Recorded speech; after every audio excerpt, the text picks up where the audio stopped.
Вітаю всіх на моєму каналі. Мене звати Наталія і я з Центральної України. Розпочинаю це відео зі свого улюбленого запашного куточка. Тут у мене зеленіє лаванда, квітує ясколка, збирається квітнути повзучий чабрець.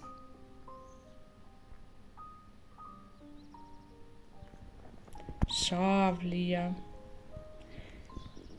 І ще один чабрець. Якби тільки можна було передати вам всі ці аромати через екран. Але трохи помилувалась і пора до справ. Сьогодні я збираюсь зробити малодоглядну клумбу. Ось тут.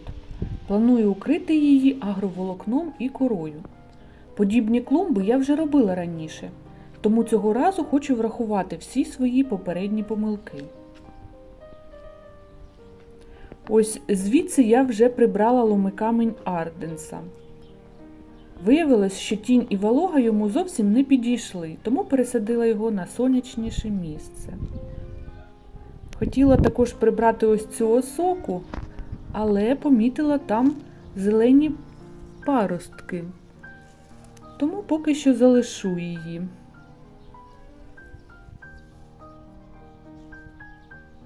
Одна з найбільших моїх помилок – це те, що я недостатньо вирівняла поверхню перед тим, як стелити агроволокно. Через це потім з'являлись нерівності і горбики, які тепер дуже псують вигляд. Тому зараз буду намагатись максимально вирівняти землю, хоча якоїсь особливої технології, як це зробити, у мене немає. Вирівняла землю як могла.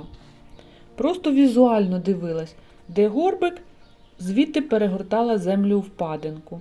Потім навіть намагалась застосувати будівельний рівень. Часу пішло дуже багато на це, але все одно бачу, що ідеально рівно не вийшло. Тепер іще й зв'язала всі рослини, щоб було легше протягувати їх через прорізи в агроволокні. Вони, мабуть, зараз в шоці і не розуміють, що відбувається. Сподіваюсь, ніхто з них не постраждає. Ось що я підготувала для цієї клумби. Кілочки, агроволокно, 2 мішка дрібної кори і 1 мішок крупної. Сподіваюсь, цього вистачить. Вирішила розпочати з того боку, де ростуть менші рослини. Перший отвір готовий. До речі, дуже зручно використовувати каміння, щоб тимчасово фіксувати агроволокно.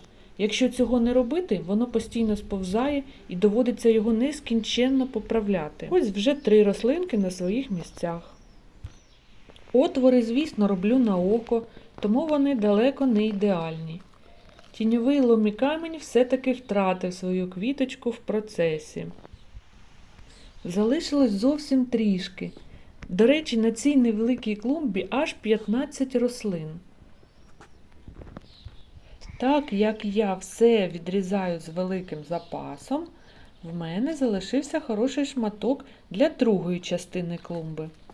Я дуже рада, що тепер не доведеться різати нове агроволокно.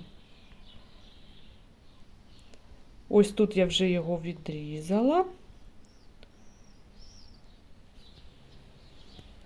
І зараз застелила його.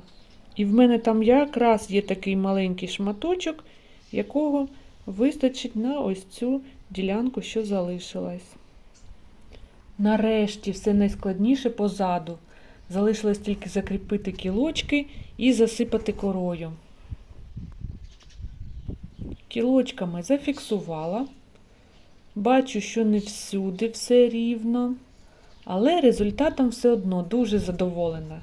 Іду за корою.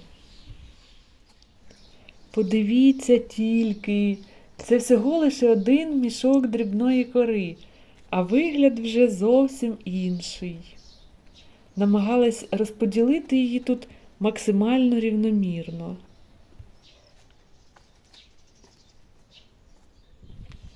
Два мішки І ще краще. Все, тепер іду за крупною корою. І тут мене чекало розчарування. Крупна кора виявилась настільки великою, що її не вистачило щільно все засипати. Та й виглядає вона зовсім не так, як я очікувала.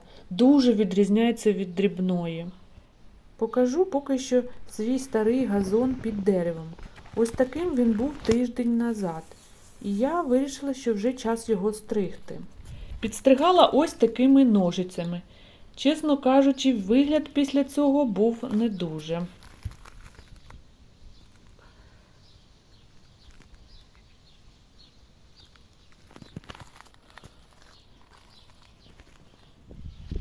Але подивіться, як він наріс буквально за тиждень. Мені здається, це дуже швидко він зростає. І доведеться дуже часто його підстригати.